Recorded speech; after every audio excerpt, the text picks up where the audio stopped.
waterboarding. They're talking about wakeboarding. The thing about wakeboarding, every trick is an invert. Backside. Side, air railings. A new dimension. Everybody is going huge. What do you think about waterboarding? I said, I like it a lot, but I don't think it's tough enough. We're recording. We're live here. We're back with another episode of the Grab Matters podcast. We got JB O'Neill here. How you doing, JB? Pretty good. Pretty good. What's your real name? Jack Belton O'Neill IV. How old are you? 19-ish. No. What year were you born? I can't remember. Oh, you can't remember, really? Okay. What are you, 31? Yeah. 32? Oh, you're 31. Yeah. Sweet, lucky guess. Yeah, those are kind of first funny questions. But to get into like growing up wakeboarding, how did you get started wakeboarding? Basically, my dad had like a super old Sea Ray. I think it was probably around a 1998 Sea Ray or something like that, like 20 foot, 21 foot. So we just saw other boats on the lake and people would wakeboard, and the boat actually came with a wakeboard with like the sandal straps. So we tried it out then, and I thought it was stupid because it had like a giant fin like that, you know, and had like a aluminum sheet of metal on top and then the sandal straps. So yeah, I wasn't into it. I was like fully about kneeboarding. Really? Yeah. What age was this?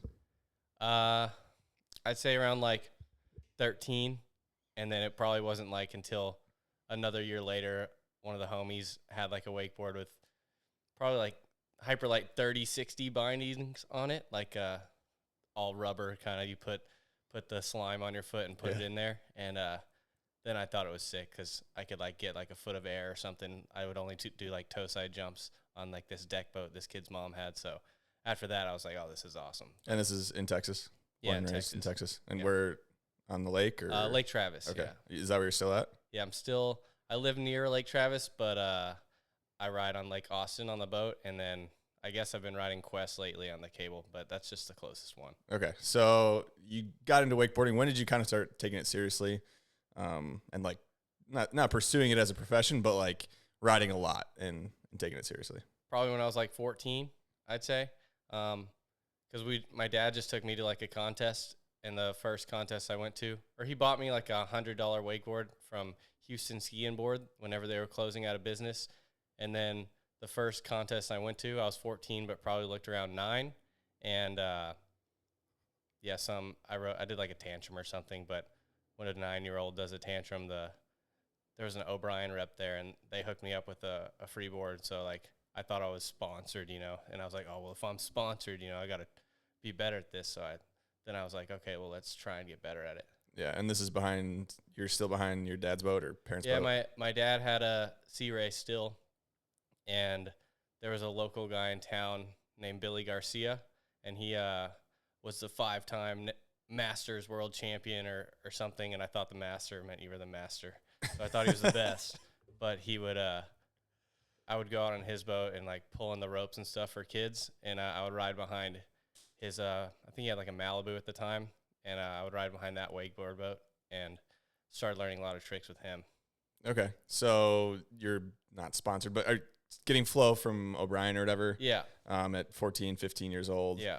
Does that relationship, go further, or is it? Yeah. No, it went further. Like, so we kept riding, and then we couldn't really afford a new boat, so we'd go demo boats from all of the dealerships, and we just go one dealership to the next, and you just ride the boat, and it doesn't cost anything. So, I mean, so you're just test driving boats, riding behind them. Yeah, exactly. And then riding with Billy, and then eventually we got like a inboard outboard Supra, like ski boat, and it wasn't like awesome by any means, but it was like a banger deal and not $50,000. Just to think a boat was only $54,000 back then. Now it's like $300,000. But yeah, so we just started riding behind that a lot, and I got picked up by O'Brien eventually, but not behind the boat. Our boat blew up, so I started riding cable because the boat blew up. What age was that? I'd say like 18. Okay, like so last year. Yeah, last year. But at that point, I could already do like a 9 behind the boat and like a bunch of mobs. So going to the cable, it was pretty easy to progress. And just besides rails, I would spin on them because I didn't know what a Zeech was or any of that. So yeah, eventually I got picked up by O'Brien, and they put me on a small salary, and yeah, I was going pretty well with them for a minute. Really? Yeah, Okay, so how long were you on O'Brien for then? I think like 11 years. Really? But like I was on flow for a Yeah. long time, and then I did 2 years on salary with O'Brien. Well, I'd say 1.5, because then I got kicked off. Why'd you get kicked off? I didn't really like the direction of like their marketing and how they were going. So I'd kind of like butt heads a lot with the team manager, but it wasn't really like my job. So like I was just kind of being a dickhead and just being like, well, this is dumb, or like, I don't know, they just weren't grabbing a lot of traction on like their Facebook, Instagram, their videos. It was just kind of lame, kind of, to me. Yeah. Is what I thought. But yeah, I mean, they were more into like, I don't know, like a Dick's Sporting Goods kind of like academy, like, I don't know, more family. Big box stores and Yeah, and it just, my idea of like cool would have been like more of like a Hyperlight, Roenick, Slingshot kind of vibe, where they were like trying to appeal to like a cooler crowd. But yeah, the marketing was just totally different than my idea, and I don't know, I just kind of was a pretty big dickhead about it, and then I ended up getting kicked off. Yeah. So was that enough money to live off though when you're on O'Brien, or? Like living in a van outside of Mike Dowdy's house, yeah, sure. Or eating like ramen noodles every day and eggs, yeah, for sure. Okay, but it's enough that like you don't have to work another job, even though, I mean, it's not a great life, but. I mean, for a minute before that, I was cleaning a lot of pools to like save up, just Okay. so I could drive a scooter and have 60 plus MPGs, and then maybe drive the scooter back and forth with the van or whatever, or stay at my dad's house, but yeah, it was not ideal. So that year and a half you're on O'Brien, are you in Florida then? If you're parked outside Dowdy's house? I did Florida for like winter, so I would have had my van in Florida for like a winter, and I just had my van parked at Dowdy's house, and then I actually moved it to maybe a couple other houses, because it was just like the landlord would not be stoked with my van just sitting outside the houses. So yeah, I just kind of moved it to a couple different houses, and would just, you know, drive around on my scooter back to my van. So you had a pretty good relationship with Dowdy then? You ride behind his boat? And Yeah, we rode a lot behind his boat. I think that was like when the G first came out. Yeah. So like that was kind of a game changer at the time. So yeah, everything was just way easier. Like for me, I could do 9s like way easier, and like I was starting to do like a lot of Mob 5s, which is nothing really compared to now. I mean, Dowdy was doing double rollable lines and stuff at the time. I mean, he's insane. How did that relationship with Dowdy start? I think just like me and a lot of the boys around that time, like me, Dowdy, Gunner Daft, Keenan Allen, Kyle. I mean, there's a ton of them. Kyle Evans. There's a ton of boys that was like kind of like our age group. I was kind of stuck between like a Jimmy LaRich and their age group era. So I just kind of ended up hanging out with those boys a bunch and having a lot of fun with them. Okay. So I know you'd mentioned previously your dad bought an X-Star. You were looking around for an X-Star a long time. Was that before this, or is that after this? Yeah, this is before this. Okay, so yeah, the timeline is kind of mush for me. But yeah, so it would be. Oh no, yeah, it would be before this. It was before. Yeah. Okay, so I guess we can jump back to that. Because before the X-Star, you just had that IO, right? Yeah. Okay, and then you were looking for the X-Star for a long time, or not the X-Star, but a boat. For a boat, yeah.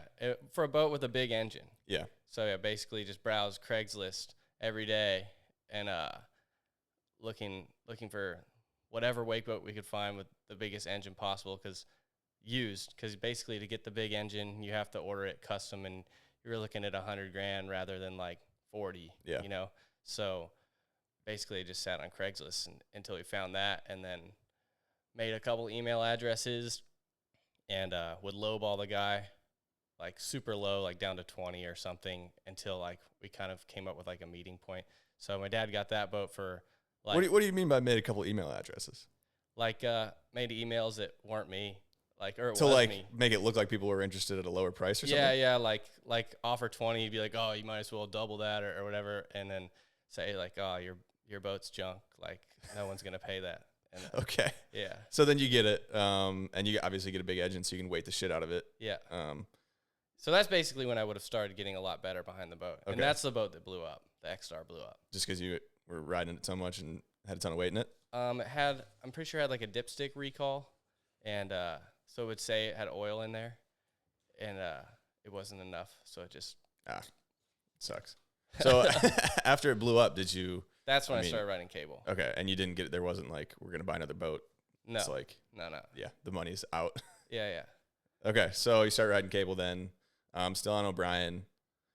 What were your thoughts on cable, initially when you started riding it? I didn't. I thought cable was dumb. Yeah. Yeah, I thought cable was super dumb. Like whenever I was a kid, I probably went to TSR like a few times to ride like little grassroots boat contests, and I would hop over it and maybe ride the cable for the day or something. But yeah, I just wasn't into it. I was like super boat or die. Like this is how it is. But then when BSR opened, the cable spun in the direction I preferred, and they were pretty welcoming there at the time, and it was just a ton of fun.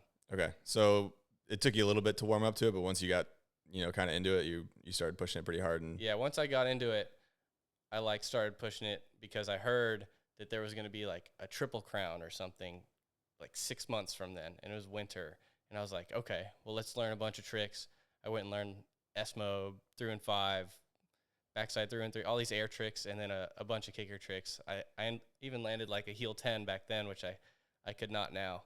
So like I was just like learning all these tricks that I thought were going to be what I needed to do, and then everyone shows up for the Triple Crown, and they're doing like front lip 50-50, then front 3 out or something, and I'm just doing 900s across rails and things like, and I was like, this is what these people are doing. What is this? So I didn't even ride the contest because I was like, oh, something's wrong with me. I'm not going to ride in this. So you saw their riding, you were like, that's not what I've been doing these past 6 months. Yeah, basically, because I mean in Waco, it was just kind of like the crew from Waco that would ride there, and that park was new, and Graham came in actually at that time and started riding, but I was just hitting kickers a bunch, and I had no interest in rails whatsoever. And then the manager of the park, Turbo, he was probably 6 foot something tall, super tall dude, and he would tell me like, oh, this on the rail was lame or something sometimes. Like we're buddies, yeah. But I was like, oh, whatever. He doesn't know what he's talking about, but he did know what he was talking about. But I just didn't know what was cool and what wasn't, so I was just doing whatever I wanted. You got to find out one way or another. Yeah. Is that the first time you met Graham when he moved down to Waco? Yeah. Okay. And yeah, I had watched a video before. I think one from Wake Nation Cincinnati had just like popped out just before he came down there. So I saw that, and I thought he was sick actually. And then I met him for the first time there. Okay. And did you guys kind of hit it off right away and start riding together, or? Yeah, pretty much. Yeah, we rode a bit at BSR.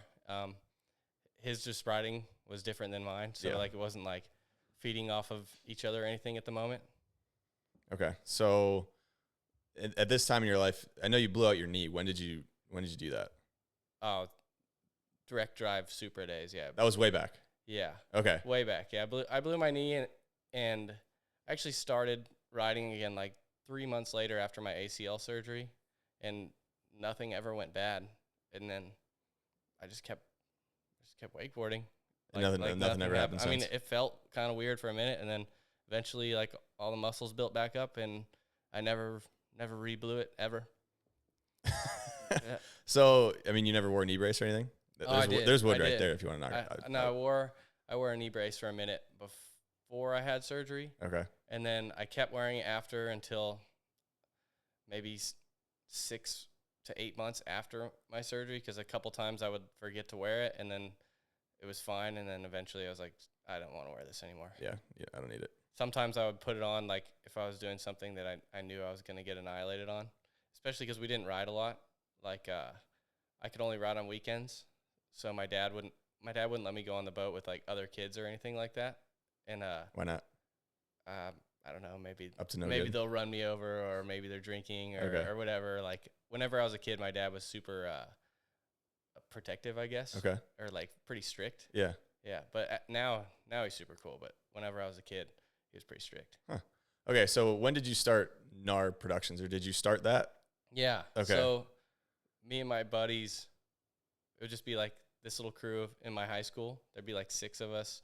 Probably like one rode a dirt bike, one skated, I wakeboarded. We had just like this little clique in our high school that wasn't like the football kids or a band kids or whatever. Yeah. So we would just, have the more like extreme sports kind of thing, and we like called it like our NAR crew. It's kind of lame, but like we thought it was so cool. But yeah, and I just started like making videos of me and all my friends back then. So that was really fun, and ended up skateboarding a lot and riding a lot of dirt bikes. I'm not very good at either of those things, but it's fun. So is that when you first got started making videos, editing, filming? Yeah. Okay. On like mini DV tapes. Yeah. Back then, yeah. So did you start that with the idea of anything, or was it just purely just for fun? I honestly just wanted like other kids from the school to like see the videos, so maybe we would look cool or something. Okay. I didn't think really much bigger than the high school. Okay, but then it turned into something definitely a little bit bigger as it went on. Oh yeah, for sure. Okay, so I mean, I know quite a few of the videos blew up, edits and stuff. Yeah. That's obviously like the precursor to your YouTube, Oh yeah, for sure. Like some of the first videos of like motocross, especially, those are ones that really blew up. There's a couple wakeboard ones that blew up too, but for the most part, like the motocross ones are the ones that went off just because it's like a much bigger sport. Yeah. And, so that was pretty good. But eventually, I kind of just stopped putting like a logo and stuff before my videos because I don't know, I just didn't want to like slap my name on someone else's riding or whatever. I didn't want to like take credit for like their ripping. Yeah. Were any of these, while it was NAR Productions or shortly after, were they getting posted to any of the, the media sites or just your channel? Yeah, here and there. Like a lot of times it would go on Alliance and it would go on Wakeboarding Mag and stuff for a minute. But yeah, at some points, just depending on who my sponsors, those websites would be like, no. What do you mean? Like they're not working with those sponsors at the time. So yeah, so if like my sponsors weren't working with them, they would be like, no, we're not going to post you. I had one from Wakeboarding Mag one time where they're like, oh, well, I mean, they said this to me. They're like, if you were Rusty Malinowski, we would put you on there, like a big name like that, but we need to blow up. We can't be like putting you on the website like this much. Cause I was making like a lot of videos and I was just like, I mean, that sucks. I mean, nothing against Rusty or anything, but, it just sucked because I didn't have that big name, and I wanted to try and achieve that big name through video, and it was almost like there was a wall like blocking me. Yeah, and that's almost kind of not the point of a media site is to keep perpetuating the people at the top. It's like the point of it is to get the people that want to get up there to give them the exposure they need. Yeah. So that probably was it pissed you off a little bit, I would imagine. It made me hate them so much. Like, I mean, sometimes then I'd be stoked and then I'd get posts on there and I'd be hyped. But then other times and they'd be like, I'm not into it. It's I swear. I feel like the one, like whenever, like if Alliance before, they would have been like, oh, we're not going to post you. We're not going to post any like Hyperlight stuff. Like I was like, I think I'm saying like a lot. But I was just, I thought you guys were the Riders magazine, Yeah. Well, why would you not post me just because of who I ride for? For like for a whole minute, they were like against Hyperlight whatsoever because we weren't advertising with them. Interesting. That's really interesting to hear. I knew some of that, but it's definitely a bummer because it's like I was saying, it's kind of the point of the media companies to do that, especially you think with a rider magazine that's rider focused, you wouldn't be so obsessed with the paychecks and stuff like that. Yeah. And like probably 4 years ago, whenever that would have happened, their website might have still been relevant, so it would have still been helpful for me, But now it doesn't really matter that much. I mean, now you're the biggest media channel in wakeboarding. Yeah, I mean, I don't want to say by the numbers. I don't want to say it like that, but yeah, I guess so. Yeah. Yeah, I mean it is.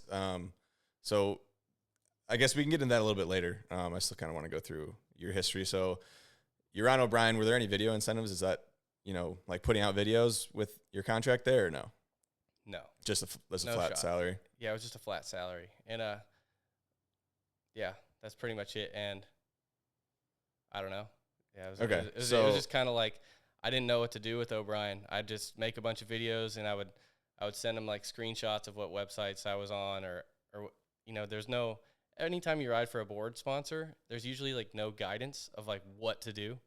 So like people get kicked off or whatever because they might be doing absolutely nothing or they might be doing the wrong thing. But if I would send in video clips and stuff all the time or send in stats of numbers I'm reaching, and a lot of times they get no reply. But then they re-sign you the next year, and you're like, okay, I think I'm doing it right. But that's one thing that sucks about wakeboarding is I feel like none of the brands really give you guidance on on what you're supposed to actually be doing. I mean, that'd be coming from the TM, right? You would imagine that like the Yeah. TM would kind of sit down with everyone and Yeah. check in on a regular basis. I mean, now with Hyperlight and Centurion, like Centurion will kind of like give me guidance a bit, like, hey, we want clips, make sure the boat is in the clips, like maybe from behind or something. Yeah. And then Hyperlight, they're pretty like solid on just pump out a bunch of video content. So that's kind of like the small guidance. Yeah. So that's cool. But like leading up to now, like there was not much along the way. Even like before you would sign with a sponsor, it's not like I feel like I was never ever told what to do once along the journey. That's wild to me. Yeah. That they wouldn't even say, anything. Yeah. So they just sign you and they start paying you, and that's pretty much it. Yeah, kind of, yeah. Okay, so you're on O'Brien. You left, got kicked off, whatever. How long afterwards from leaving O'Brien did you get on Connolly was next, right?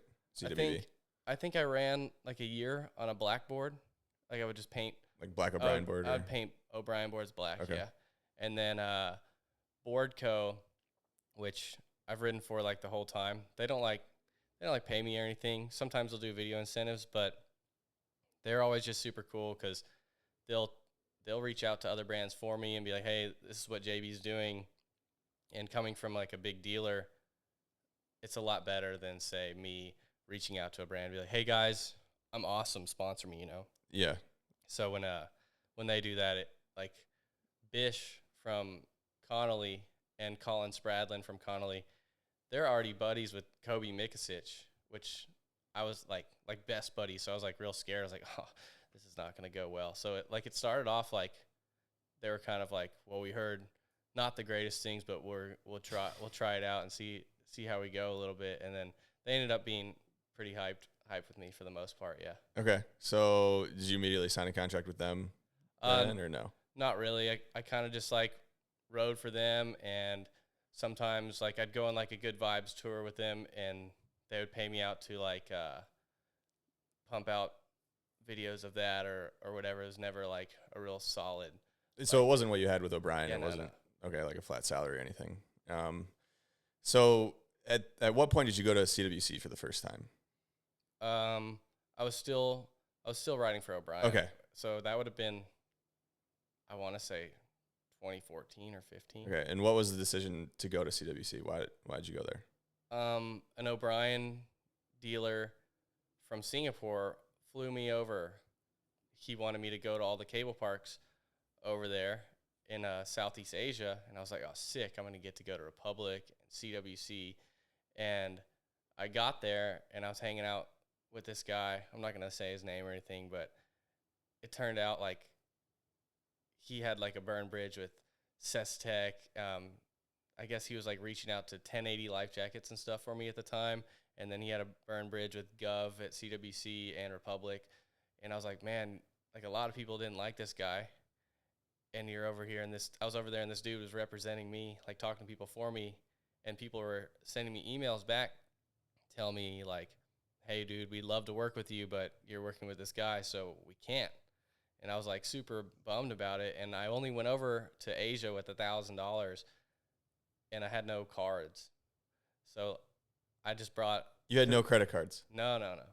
So like I thought like it was supposed to all be paid for, and I ended up paying for like some taxis and food here and there. But I was supposed to be there for 6 months or 8 months. 8 months. And I was like kind of concerned because I was spending, and then I was losing credibility from this guy, I feel like. And I eventually was like, screw this. And I bailed out, and I flew over to Republic, and I rode there for 2 days and hopped on the bus by myself. I'd never been there before, so I'm like pretty nervous on the bus, just sitting there for like 8 hours. And luckily the last stop was, like I stayed awake the whole time because I didn't know what stop. Yeah. The very last stop was Naga, where CWC is. And I stayed in Derry Malloy's cabin the whole entire, I think there were 6 months left, so I think I stayed in his cabin with him for 6 months. And I only ate chicken bihan every single day because it was the cheapest thing on the menu, and I slowly drained out the rest of that $1,000 and then flew back. Sick. Yeah. Okay, so I mean, you're at CWC for 6 months. Yeah. Was Graham there at that time too? Or part of that?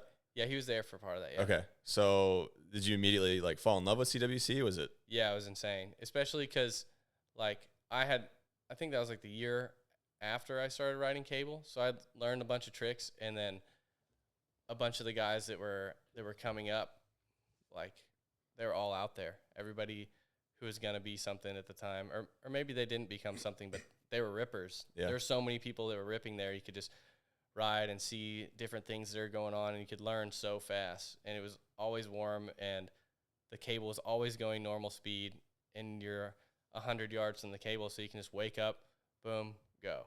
And it was the best place ever for learning, yeah, for sure. Okay, so that was the first year. So you were still in O'Brien, because I know your Welcome to CWB video was filmed at CWC. Yeah, so that would have been the next year. The next year, so I think I got back from CWC and then got kicked off. Okay, and then you were doing blackboards, and then the winter of 2015-16 would be whenever I would have went to CWC on a CWB board. Yeah. Okay, so you filmed that video.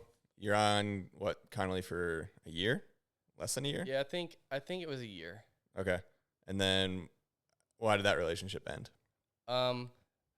They were writing me a contract, and then Greg Nelson hit me up at the same time, and he was like, "Hey, you need to ride for Hyperlight." And at first I was like, "Nah, like no way," because I had been filming that video full send. No, still gonna send it, yeah, on a CWB board, and like I did a lot of stuff that I didn't want to do, and there's still clips I didn't put out or whatever just because I didn't want to do it again, but yeah, I'd filmed so much stuff on this board, and then all of a sudden I wasn't going to be able to like post this video. Use it, yeah. And so I was like, nah, I'm not into it.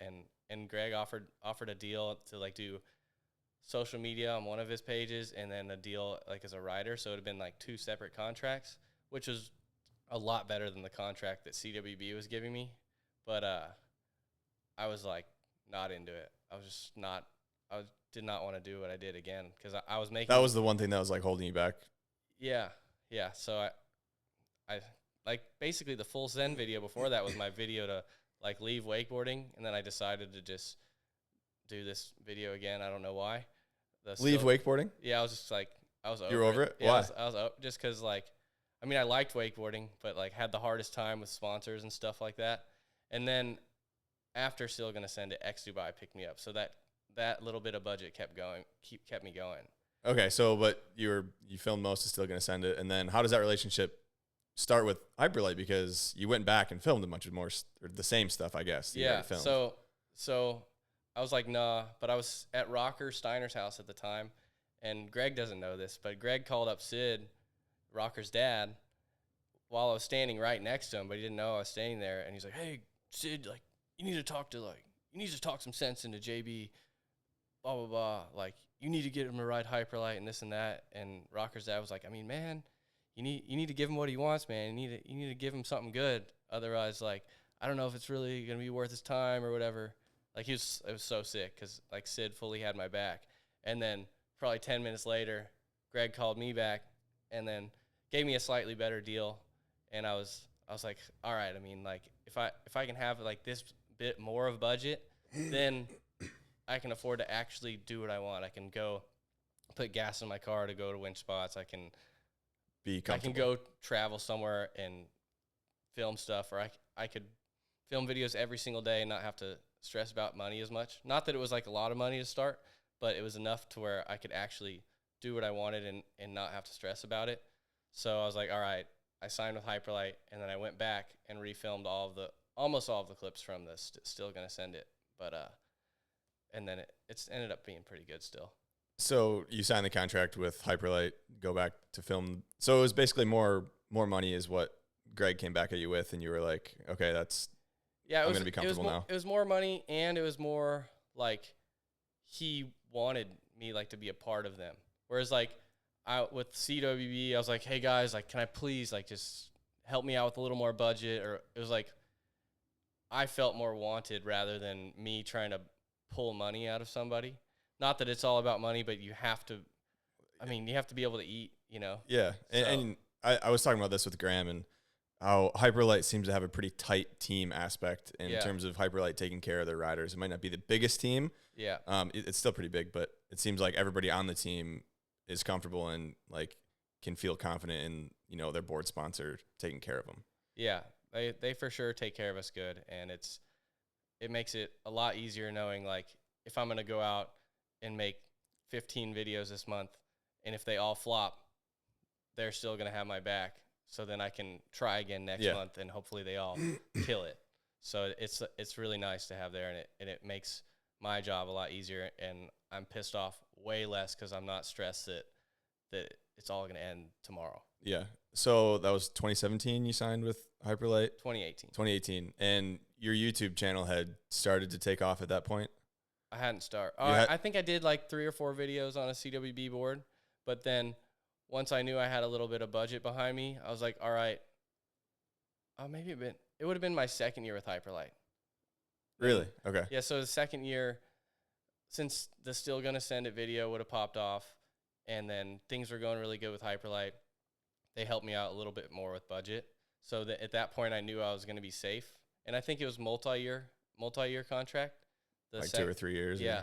Okay. So I was like, okay, if I start now on this YouTube channel thing, if I make a video every second day and just keep pumping them out, and I think it was 3 years, so if I'm failing by the end of the second year, I was just going to bust my ass as hard as I could for Hyperlight if it didn't pop off, you know? Yeah. And just do every single thing they said and work as hard as I could to make sure I could get another one after that.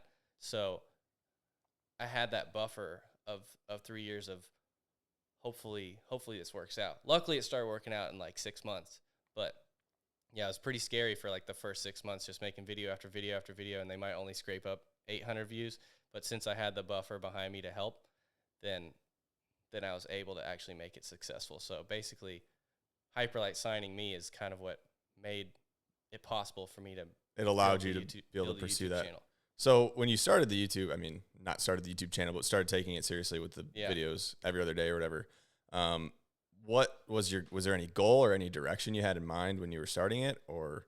The year before, David O.C. would have won like Reader's Choice Writer of the Year, and it might not be like the most important award or anything like that, but if there's thousands of people or however many people vote for you, and then you win that over every other writer, it might not be like a real writer of the year or anything like that, but if you have like the fans, and that, I feel like that's pretty marketable. And if I were to show that to another sponsor or whatever, I feel that maybe more brands would want to pick me up because I would be kind of like the most watched writer. Yeah. And that would be, and a lot of brands, they pay attention to Wakeboarding Mag, or they'll pay attention to Alliance, or even though those websites aren't getting viewed a lot of the brands still pay attention to what they have going on. So I just wanted to kind of win that award at first, was the initial goal. But you didn't have a goal of like, I'm going to do tutorials or I'm going to do edits. It's just like, I'm just going to do everything wakeboarding, and I'm going to make sure to get a ton of videos out. Yeah, there's never been a planned video, like more than 3 days ahead of time. Really? For sure. Yeah. Like right now, I think I have like 6 videos, like, so 12 days of videos backed up, and I probably won't make another one until I'm in Germany. So whenever I get there, wherever I'm at first, I'm just going to film it. So I have zero plan in my head right now.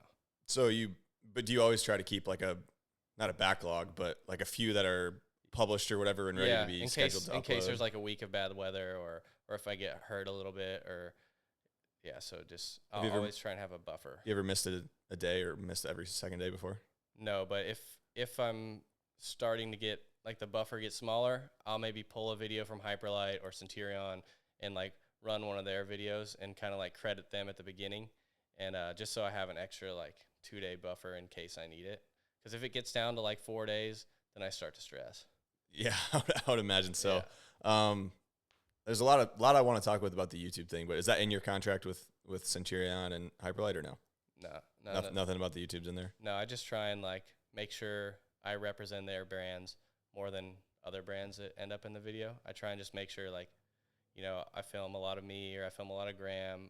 I try and repost some Hyperlight videos, and it's easy to just go on my boat and film only the Centurion boat. It's not like I have one at my house, so I don't have to go hop on someone else's boat. So it's really easy to do that. Okay, so I guess before this, you got picked up by X Dubai, right? What is X Dubai? It's nothing really. It's like I don't really know. Like the You still ride for him or no? No, I got kicked, or I didn't get kicked off. Just they canceled the whole program. Okay. But basically, the ruler of Dubai's son started like this brand that isn't really a brand, but basically they just sponsor athletes around all sorts of different sports, and they just wear the X Dubai logo on their head and hoping of like drawing more tourism to their country because they are the adrenaline capital of the world, or whatever, or draw people to their city. And yeah, it's basically like a tourism kind of advertising, I guess. Okay. Is it similar to like Republic Team? I mean, in a way that it's like it's used to try and get people to come to your country. Yeah, I guess kind of, but it's not really wakeboarding. It's just they have a bunch of free runners and maybe a mountain biker and some motorcycle riders. So how'd that relationship start with them? I ended up hanging out with, Omir Saeed. Yeah. He's on Red Bull, right? Yeah. Or was or? So the dude, his name is Morgan, and I thought he was Omir's bodyguard. I don't know if I even told this guy this. Hopefully he's watching it. But I thought it was his bodyguard, but really it was just X Dubai team manager, and I think he had something to do with X Dubai at the time. And I was just hanging out with this guy anytime Omir popped up somewhere, and we just ended up being buddies. And my ex-girlfriend, Caro, had been messaging him all the time trying to get on X Dubai. And then she all of a sudden saw a photo or a video of me on his story. Why are you with this Morgan guy? He's like the sponsor of X Dubai. Could you talk to him for me or something? And I was like, oh, no way. And I kind of like didn't say anything to him for a while because like we were friends. I had no idea he worked for them or anything. And then eventually I was like, oh, fuck it. Hey, dude, I sent him an Instagram DM. What do you think about sponsoring a wakeboarder, filmer, stuntman guy? And he wrote back. He's like, oh, yeah, okay. He's like, I'll get back to you tomorrow. And then he just said, what's your email? And he sent me a 2-year contract. And I was like, are you serious? Because before that, I used to write the most proper emails with all these stats and blah, blah, blah, send this stuff to people, and no one ever read it. And then the one time I wrote nothing and didn't even care about my message, I got a deal. So I was like, okay, maybe I should be more friends with people instead of being so a business focused. Yeah. Being, relationship focused. Yeah. What's that contract looking like? Is it pretty, you feel pretty comfortable after you sign that? No, it wasn't awesome. Like, it was pretty good, but I think it was like $1,000 a month. Okay. But I didn't have to do anything. I just walk around. I just put a yellow X on my helmet and then show up to their country once every year or once every 2 years for like a week. And usually I was staying in like, a $3,000 to $10,000 a night hotel room or something, and hang out there and eat as much food as I want and whatever film whatever video they want. I just ride, and the filmers are there, and whatever they wanted to film, they would just film it, and I didn't have to like use my own camera or do anything really. Wow. So they would just fly you out for like a promo video that you would shoot with them. Yeah. Like winching through some pools or something, and then that would. So I mean, it wasn't like a ton of money, but I literally. I mean, $12,000 a year. I mean. Yeah, I didn't have to do anything, so it was pretty cool. So that was a 2-year contract, and then it just kind of fizzled out afterwards, or. No, they just they flew us all to Dubai to like drive through the desert in Jeeps or something, like recently, like end of last year. And then the day we got back, like we left, I think they sent out an email. Oh, we didn't even know this was going to happen, but the whole budget for all athletes just got cut. It was like a group email with all of us, like, sorry guys. And then it's pretty wild. But at least like we got like a little vacation and like did some cool stuff, like drive around in the desert with Jeeps and see like cool camels and like the most epic like scenery I've ever seen. So that was cool. So it was just a 2-year deal, and then I think I did the 2-year deal twice or 3 times or something. Okay, so it was a while that you were on. Yeah. And it was just stay the same, grand a month. Yeah, something like that. But they would just pay out a sum for like a year, so at one time, because every time something would get sent to my bank account from Dubai, it would get blocked. Yeah. So they would just do like a lump sum every year. Okay. So it's very interesting. I feel like that whole X Dubai thing. Yeah, I could talk about their deal because it doesn't really conflict with anything in wake really. Yeah. So, yeah. It's just, do you think that like that was a successful program or whatever that they ran, or? Yeah, I think so. Because like over there, I think I don't know, the people that go to Dubai, I don't know who goes there just to go there, but I think a lot of people, they go there and they feel that the place is like cool. And partly because maybe like core, not cool, but maybe like kind of a kook factor.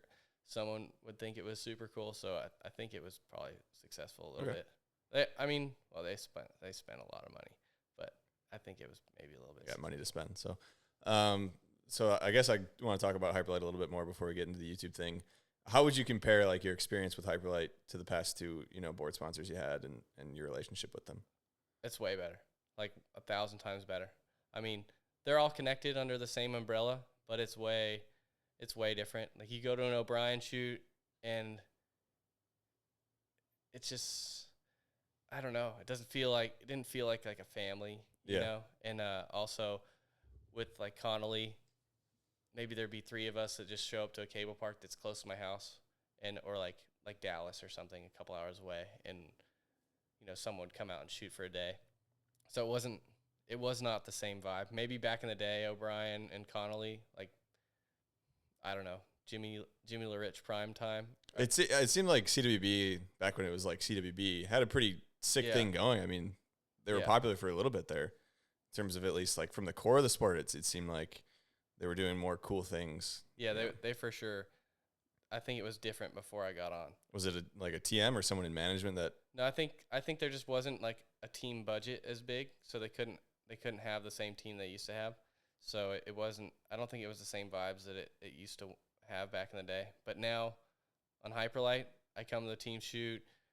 We all go to dinner together. Rod's there, and Rod has the best vibes ever. We've been making fun of the word vibe all week, but he's such a cool guy, and he makes it real easy. Like he'll whistle at you when you go by. Yeah, that was sick, and like you feel like you're riding good, even if you're not riding good. Like it feels just fun and yeah, I don't know. Good guy to have really around. Cool.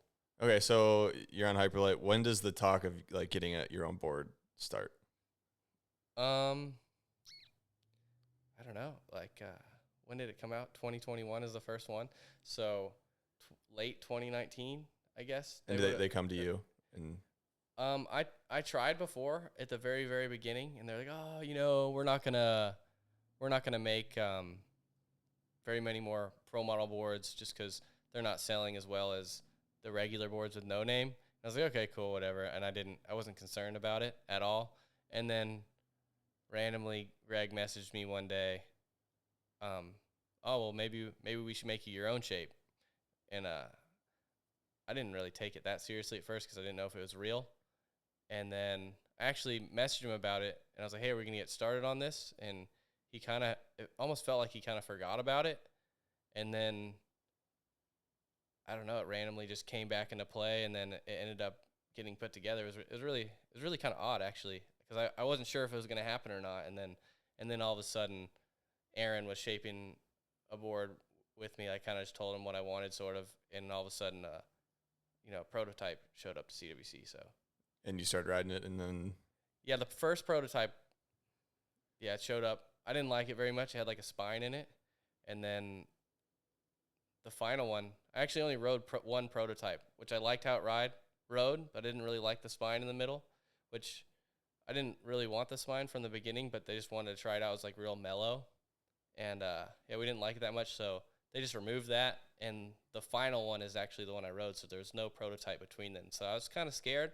And then when it came out, it was dope. So I couldn't be happier about it, really. Is that typically how it goes in terms of you get one prototype, say what you want to change, and then they make the board, or you get? I think it depends on how early they start. Because with me, I think they started pretty late. Yeah. So I only got one proto, and then I was like, okay, this is what I don't like, and this is what I like, and can we just make the best of it? So since mine was late, I didn't have that much opportunity to make changes, but luckily the changes I made were epic.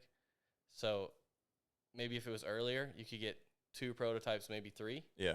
But they're making so many boards to the line. Not like the later the later boards that get made, they might have less chance to get worked on you. Yeah, definitely. Why did you call it the free press? Is that your decision? That was that. I didn't name it that. Yeah, I would not have picked that one, but but it's not a bad name. It's not I mean, bad, it's yeah. Is it still called the free press? It's always been free press, Called but the it's free got press. Airbud on it now, right? Yeah, that's all that matters. So the name don't matter to me. It's Airbud's board. How much money has Airbud made you?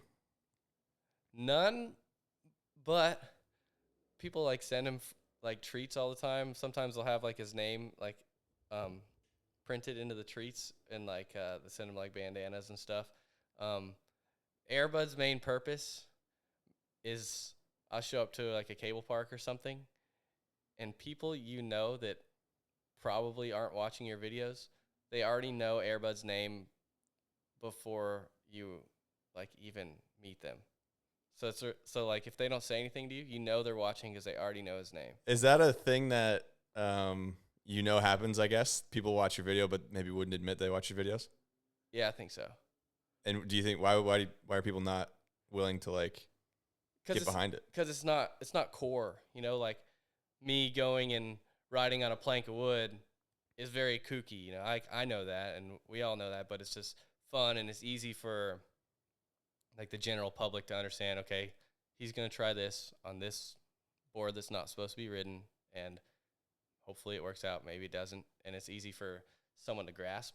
But I think if someone who's more core and trying to have like this legit style on their wakeboard and be very skate or snow, that might be kooky.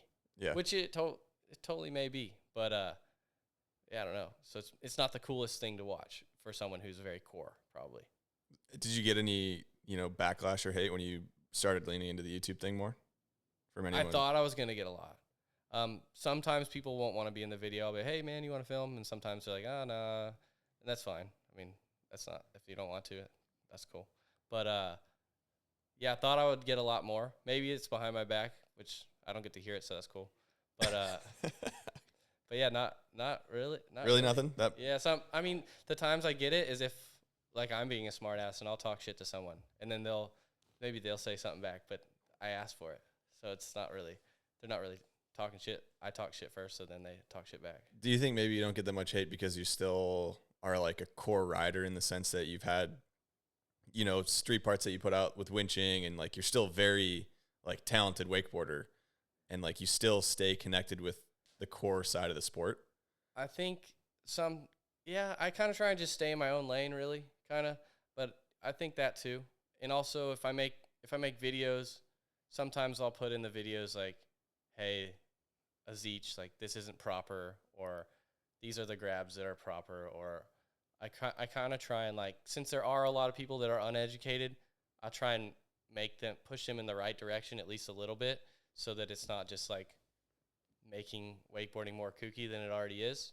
So I guess maybe that's why I don't get a lot of backlash really. But yeah, I don't know. I don't really hear what gets said behind my back. So you can tell me if you want. I haven't really heard anything. I watch your videos sometimes.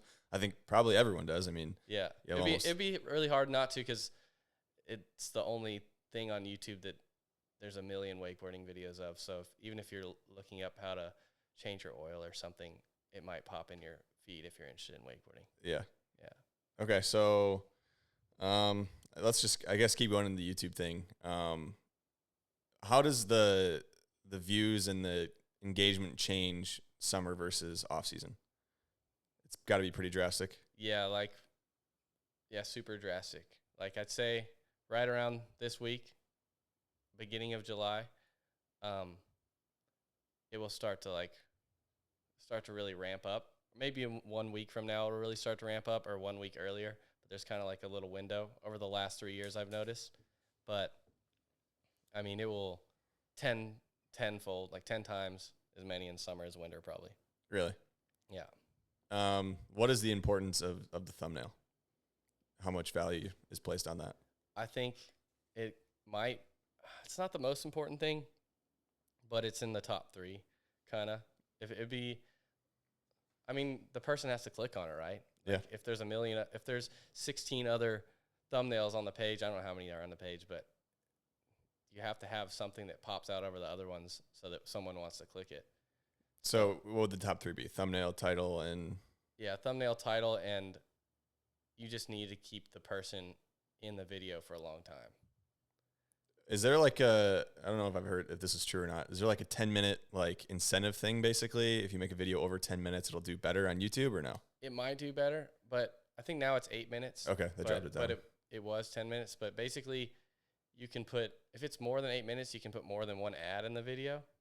So then I think, I mean, there's no like proven anything, but I think since if there are more ads in there, your video is going to make YouTube more video or more money. So they're going to want to push that probably video. going to want to push that one. Okay. So you have your YouTube channel monetized or whatever. Yeah. So you run ads. Yeah. I guess what's like the payout, not in dollars look like, but like in views, I guess, is it? So it just, man, it really depends. 'Cause I have some videos that pay a lot more and some that pay less, but I want to say, like right now, I would say it's not doing super good just because it hasn't like super spiked. But I'd say like around $4 for 1,000 views, kind of. But if you were to have a boat or a vehicle in it or something, it would maybe make more money. Or if it was just cable park, it would maybe make less money. Why is that?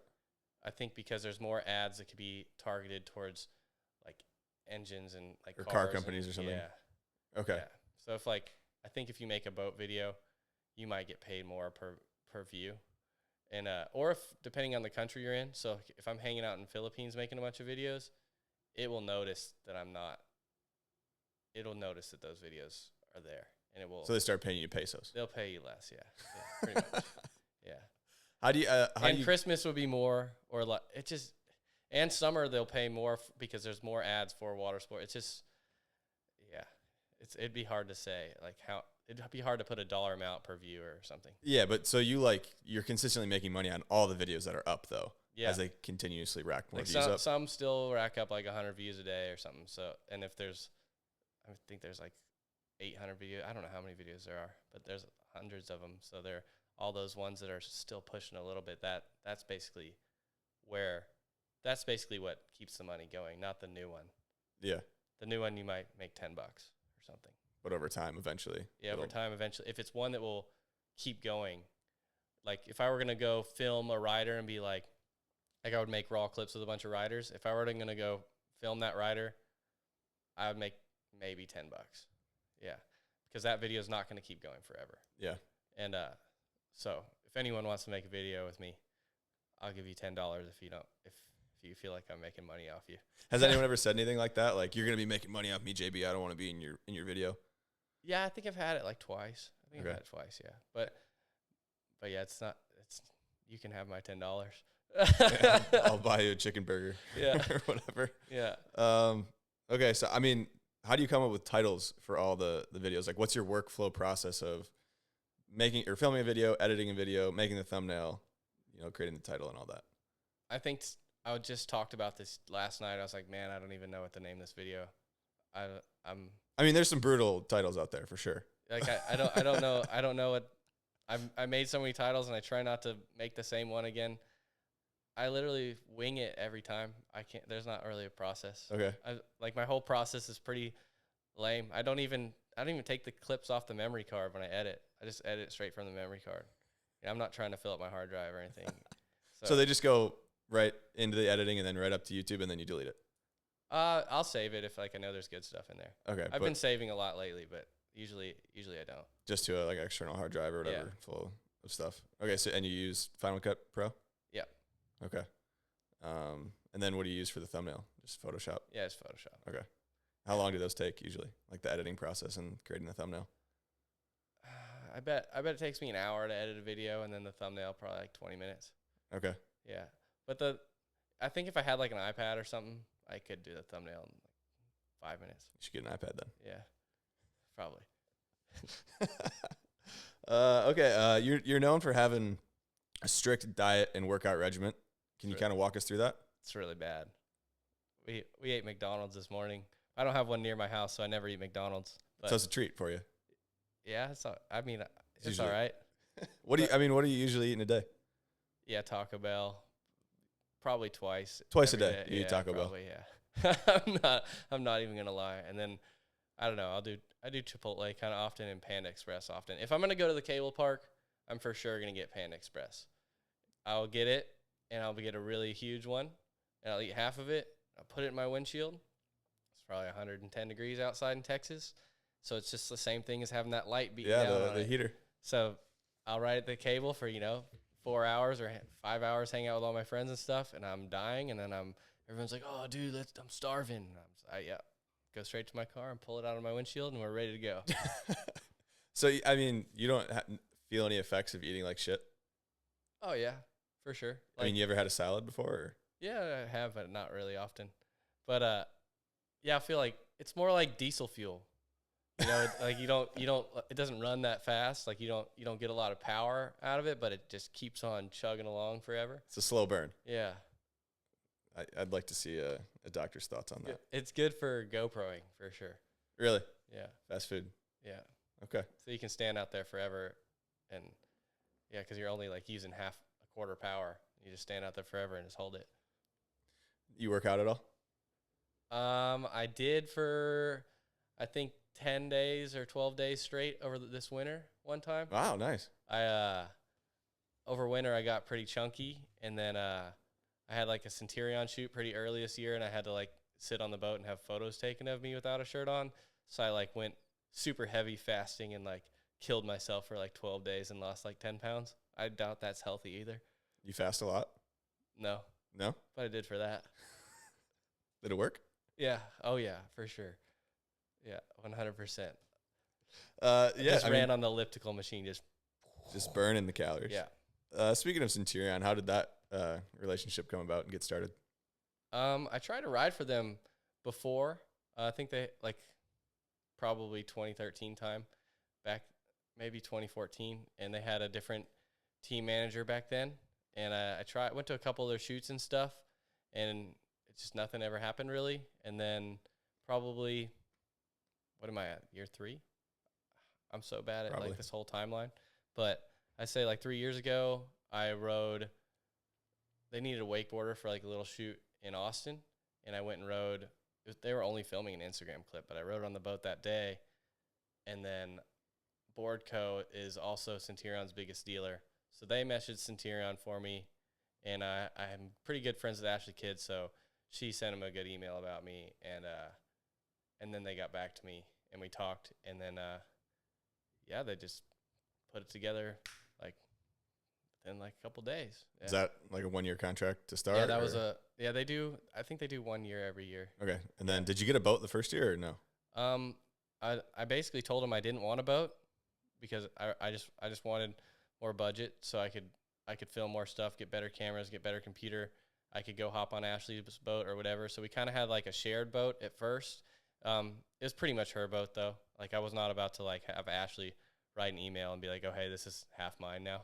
That would be super not cool of me. Yeah. But she was getting a new boat, and I think I was in Florida or something, and Shell, my team manager, she called me up. She said, "Hey, what are you doing?" I'm like, I was driving around in my Prius with Graham, and she was like, I was like, "Oh, just driving through Florida." She's like, "Oh, well, hey, do you want this FI-25 boat? It can be yours." I was like, "Okay." So I just drove straight home from Florida, and the only thing that sucked about that was I had to buy a truck. So I took a pretty heavy hit buying the truck, but you get a boat. Yeah, I got a boat. So, yeah, so I bought like a super old F-250, and yeah, it's been chugging along. Okay, so why Centurion? I guess you said you tried to ride for him in 2013, and then I know it's the relationship with Boardco is probably a huge part of it. Yeah, that actually had nothing to do with it. I think I have a soft spot for it. Like when I was a kid, one of my buddies had a Centurion Avalanche, and it was just a V drive, and I was riding behind that direct drive Supra, and the Avalanche was way sicker. And I was like, "Oh, this is sick." And then I did that shoot with the old team. I don't know if I even said that part. I tried talking to the old team manager, and I did a shoot with them in Dallas around 2013 time, and the boats were pretty sick.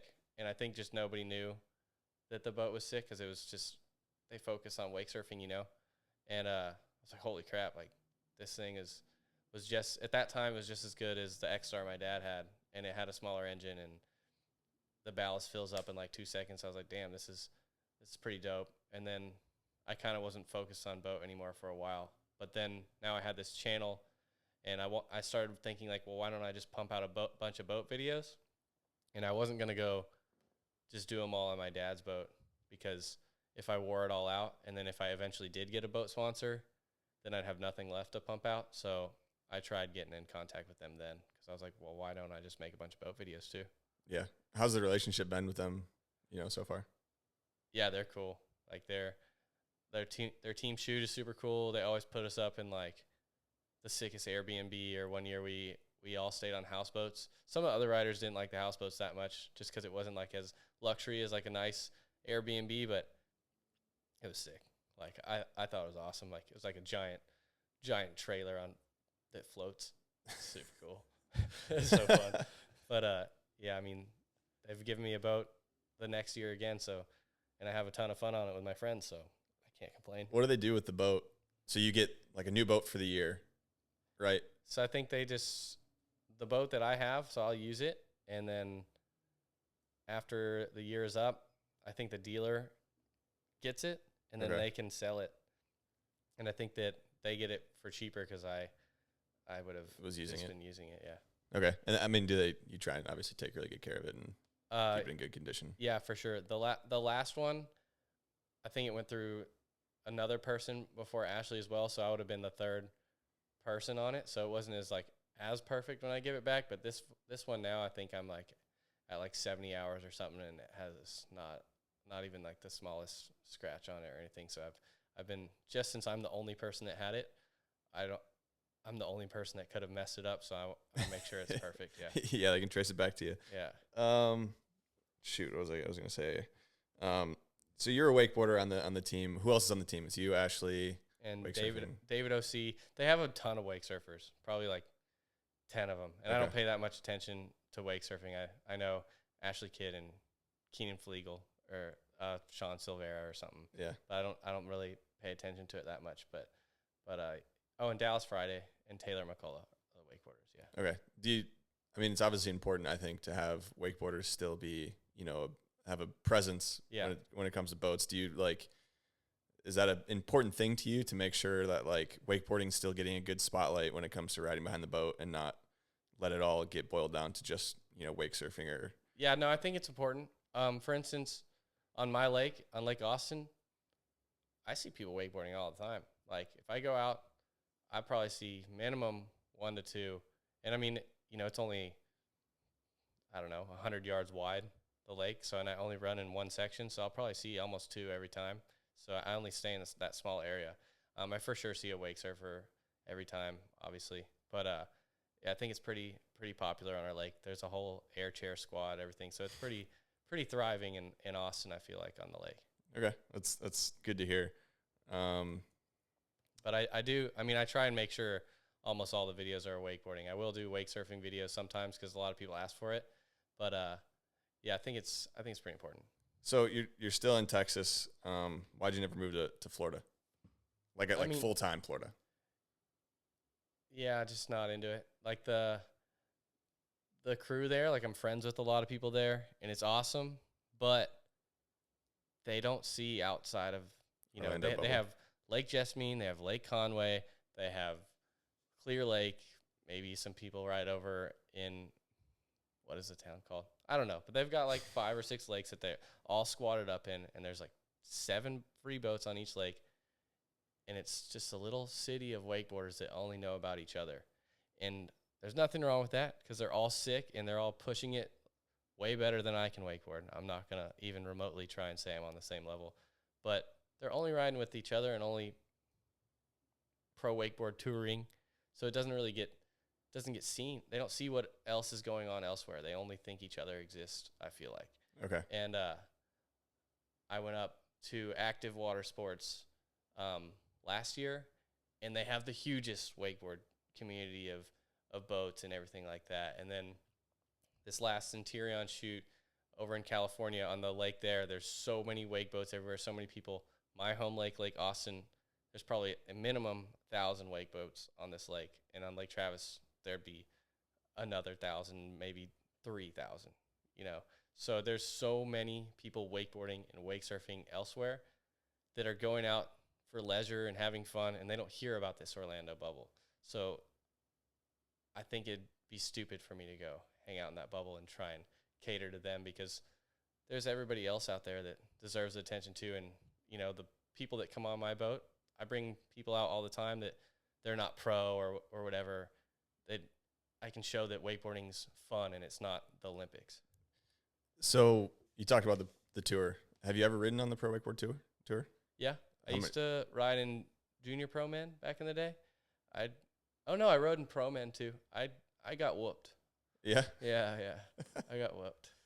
I mean, you're not much of a competition rider. You're definitely not nowadays, but I would make it through a heat here and there sometimes, but I for the most part, I get whooped, yeah. do you not really like the competition side of things, or is it? No, I think I like it. I just maybe in the cable I would have liked it more if I would have like started younger rather than 19, 20 years old. But I don't know. I just never had the time to ride boat again and again and again and again. Nor did I feel like spending $40 every time I take a set. You know? So it's just like you need the money to be able to ride that much to be on that level. Because some of these guys, they're riding three times a day, fully slammed on a supercharged engine. There's no way you can achieve that level without riding a ton. So I don't think that I'm capable of achieving that without riding a supercharged engine, 2-3 times a day. I don't think it's possible for me. Yeah. I'd rather go have fun with my friends and do tricks here and there and learn some new ones sometimes, and it's way more fun. What do you think about the Pro Wakeboard Tour nowadays, as it stands? It's over. It's over. The only thing it's good for, really, in my opinion, is showing who the best rider is. So it's sick because the best riders are riding against each other. But, like, marketing-wise, no one watches it. There's a couple hundred people that watch it, but no one. That might be a high estimate there. Yeah, yeah. What would you do, or what do you think they could do to make it something that's relevant again? Or is there no way to? I don't know.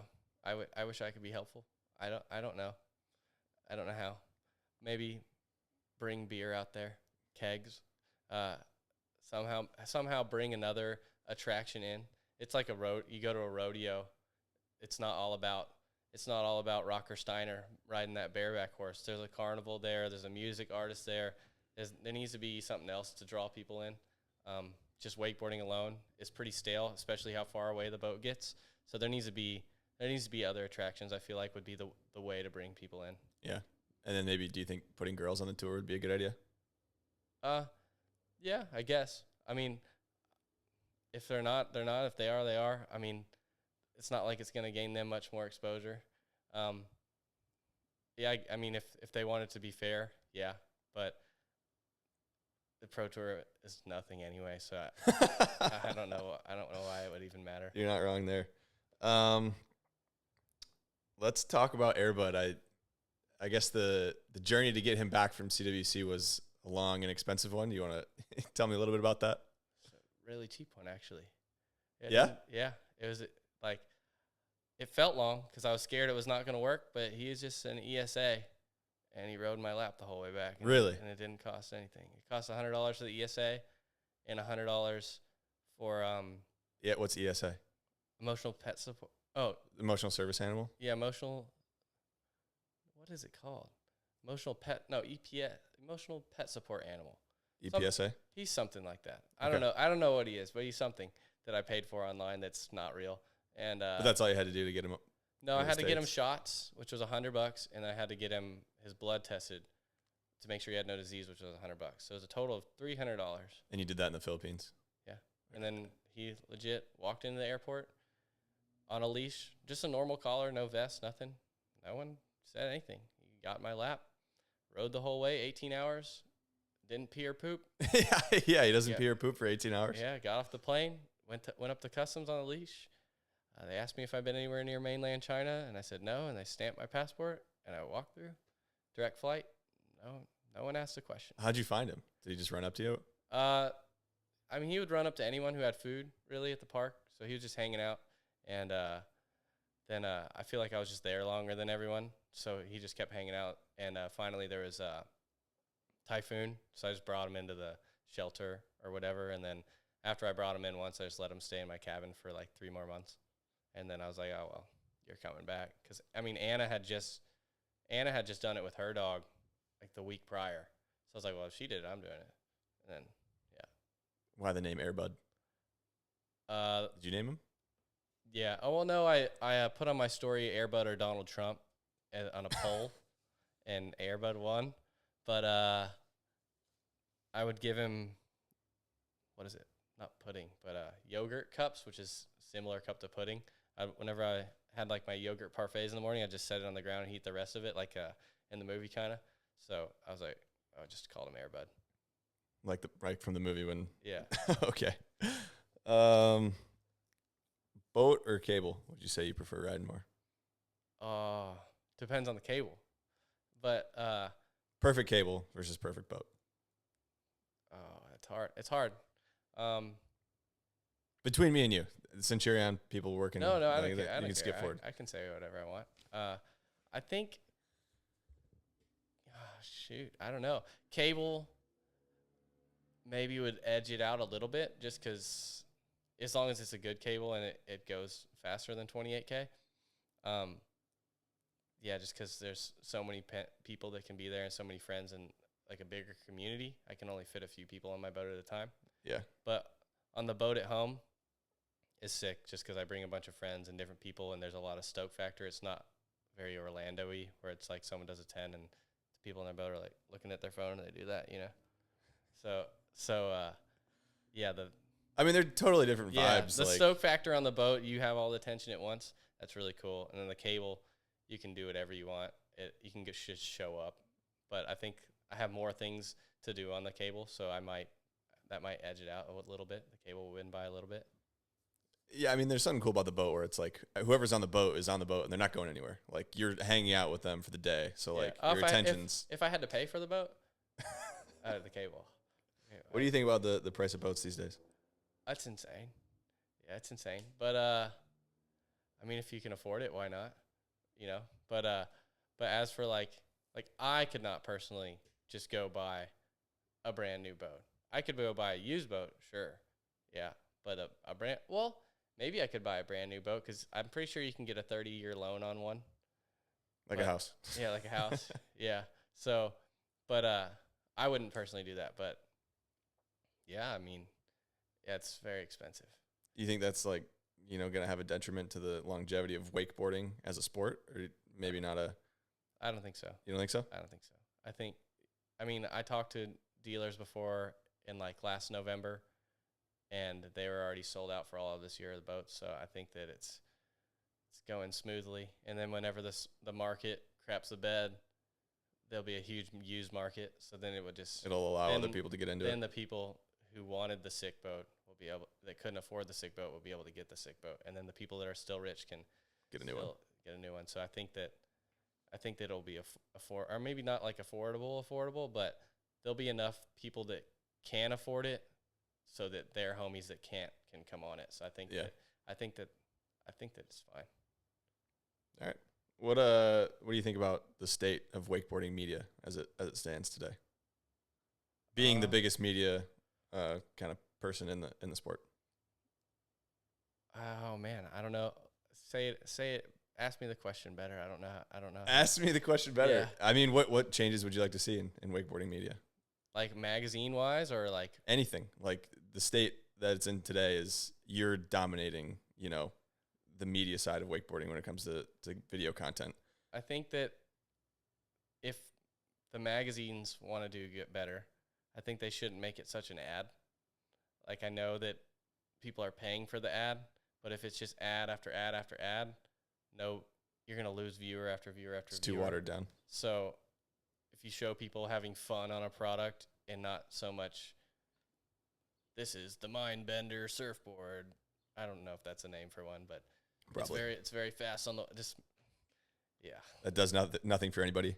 Like, yeah, it doesn't do any. I mean, maybe some people like that, but no one cares about it. They want to see people having fun, having a good time, and if there happens to be that product in the video, I think they should be more organic. That's how I should say it, yeah. And I think there should be, if these sponsors are paying the big money out to these magazines, like Cole Vanthoff is there for Alliance, for instance. That's dope, but he's one person, and it would be really hard for him to pump out all of this stuff from just one guy, especially when it has to be professional from a magazine. There needs to be more people hired. Yeah. I think Alliance, I think they rent out like a super expensive place in Cali, like thousands and thousands of dollars a month, where their the headquarters wakeboard is. hub of Southern California. Yeah. So I think maybe if they like relocated or something and they could afford to use some of that money to put more people on, I think that there could be more better content out there, more original content for their website so that more people will go there. And same, I don't know anything about Wakeboarding magazine, but they need something. They need people there to produce. Yeah, I mean, I think the wakeboarding magazine thing would be a much harder, to see it change with, because they're owned by, Bonnier Corp. Yeah, but Alliance is its own thing, right? Yeah. I mean, so you could change, I guess, but a lot easier. It could survive for much longer. I mean, I have no idea the longevity of it, and I feel like I'm bashing them a lot or whatever, but if there was just more people to produce more content, then their numbers would be going up, and it would show a positive ROI, and more people would want to reinvest money with them, so then they could keep pumping out more and more and more. I mean, I'm probably not raking in as much of a profit as they are, but because they have a lot more people to pay. But if they had more content creators, I think it could go a lot better. So bring down the overhead and spread that extra money out to the content creation side of things. Interesting. But what I'm saying could be totally wrong. I'm just saying stuff. Well, I mean, that's all anyone can do. So you're about to hit 100K, right? What are you at, 92 right now? 91? I think just 90. Just 90? Yeah. Okay. I could be at 91, though. Any plans for 100K? You're going to surf that fucking thing they send you, right? The gold plate or whatever? Yeah, sure. Of course. Yeah. That's a video idea. Maybe $10 for that. But, yeah, I want to make a full part again. So maybe after 100K, maybe I will. Or maybe I'll wait till winter time, and then I can have enough time to, go try stuff. I don't know when I'll do it again, but I want to at least one more time. So that'd be pretty cool. But, yeah, because all I wanted really was that little plaque so I could just have it, because it'd be a pretty cool award. I don't have any other really super cool awards, so I think that'd be dope to have. Yeah. but after that, I would like to take a little break and then maybe try and film something more serious and then just go back at it again. Take a break from the every other day thing? Yeah. After 100K? Yeah. I mean, I don't know if it'd be instantly after. Yeah, but yeah, if I could have a break to go film something where I actually put effort into it, I think that'd be cool. So have you been saving any clips at all over the past few years when you're doing this YouTube thing, or? Sometimes I'll do something cool, and then I just ended up keeping it for a long time, and then the board is so old that I just post it. So, no, I haven't. Not currently. Not really. Stacking for I think I did an ollie to blind into a kicker and then underflipped into the bank at CWC 2 years ago or something, and then the wakeboarding level has already caught up and people are doing that already, so I wasted my time saving that clip. But yes, I have nothing saved really. Okay, but that might be the plan going forward, is to film another part. Yeah. A lot of winching probably in it. Yeah, it would probably be mostly winching. Okay. So you're sponsored by Rewinch, right? Yeah, they give me a free winch. Okay, so explain, I guess, and talk to Graham about this, the difference between a gas and electric winch, and just how much easier it is and achievable it is to actually go winching with the electric winch. It's definitely easier. Carrying it is easier, for sure, and driving it is way easier. So before, if you had the gas winch, you would have to have 3 people that are all maybe have ridden dirt bikes before or have a good idea of just how to start an engine if it's cold, or you could put someone at a gas winch and I could watch them pull it 30 times in a row and I could pull it once and it starts. I mean, you probably know. You know how that is. So if if you don't have 3 people that know what's up for the gas winch, You're not getting anything done. you're not getting anything done. Yeah. But if the electric winch, you can do 2 people and get things done.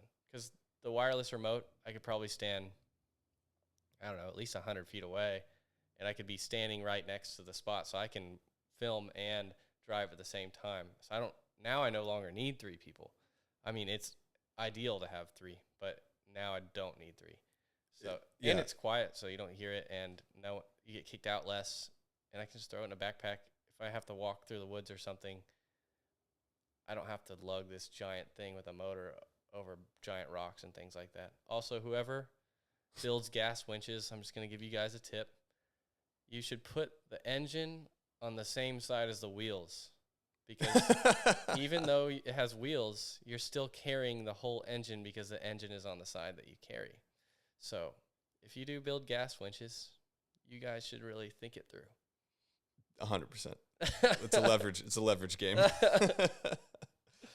So you and Graham go winching a lot. He's like stacking for obviously another part. Yeah. And you're making the YouTube Yeah. videos. How important is your relationship with him? And I guess to have him around and like basically almost, it seems like you guys have been brothers for a while. Yeah, it makes things way easier because he wants to film all the time. So I get filmed all the time. And he's wanting to go to spots, and he needs someone to film him, land a banger. And a lot of times a banger, I might sit there and film him try something 40 times in a row. And I know most kids at the cable park, you fall twice or something, they're over it, So it's super good because I'm pretty patient with that. So I'll chill and I'll watch him fall 40 tries before he lands a banger. And I'm like, then at the end of it, it's like, sick. This is dope. And then I make a lot more vlogs than he goes out and tries bangers. So he's pretty much there almost every time just to help film with it. So it's super helpful, like in both directions, because like without each other, kind of, it would be really hard for him to land bangers and be really hard for me to get all of my videos done. So it's nice to have someone always there, because otherwise, yeah, it's almost impossible. Unless you want only POV clips for all of eternity. Yeah. So that's your relationship on the water. I mean, off the water, you guys, you're pretty close. You're pretty tight. Yeah, I mean, we hang out like all the time. I mean, I'll go over where he lives and we'll like ride pit bikes. He has like an electric pit bike thing.